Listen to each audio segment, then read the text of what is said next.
कर्नाटकातील बीदर जिल्ह्यातील बसव कल्याणी येथे महात्मा बसवेश्वर यांचा जगातील सर्वात उंच बसलेल्या अवस्थेतील पुतळा आहे. हा पुतळा 12व्या शतकातील समाजसुधारक आणि लिंगायत धर्माचे संस्थापक महात्मा बसवेश्वर यांच्या स्मृतिप्रित्यर्थ उभारण्यात आला आहे. हा पुतळा बसव कल्याण शहराच्या बाहेर पुणे-हैदराबाद राष्ट्रीय महामार्गाजवळ आहे. आपण हैदराबादला जाताना ही कमान आपणास पाहावयास मिळेल.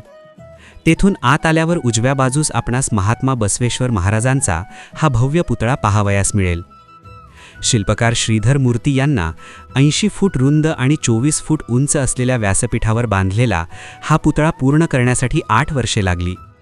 श्रीधर मूर्ती आणि त्यांच्या 60 कुशल सहकाऱ्यांनी एका टेकडीवर तो कोरण्यासाठी अतुलनीय प्रयत्न केले आणि हा पुतळा जमिनीपासून 182 फूट उंच आहे.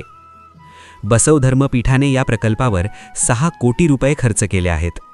या पुतळ्यासाठी 300 टन स्टील आणि 16,000 पिशव्या सिमेंट, मोठ्या प्रमाणात वाळू आणि इतर साहित्य वापरल्याचे सांगितले जाते.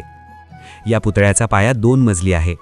पुतळ्याच्या खाली एक मोठे ध्यान केंद्र आहे, ज्यामध्ये बसवण्णाच्या जीवनातील 32 प्रमुख घटनांचे चित्रण करणारी 3D ध्वनी आणि प्रकाश फिल्म प्रदर्शित करण्याची सुविधा आहे.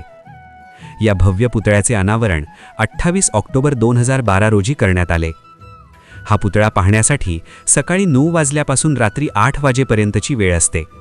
येथे नाममात्र प्रवेश शुल्क 20 रुपये प्रति व्यक्ती आकारले जाते. बसव कल्याण हे महात्मा बसवेश्वरांची कर्मभूमी मानली जाते. याच ठिकाणी त्यांनी जगातील पहिली संसद मानल्या जाणाऱ्या अनुभव मंटपाची स्थापना केली होती, जिथे सामाजिक समता आणि लोकशाही मूल्यांवर चर्चा होत असे.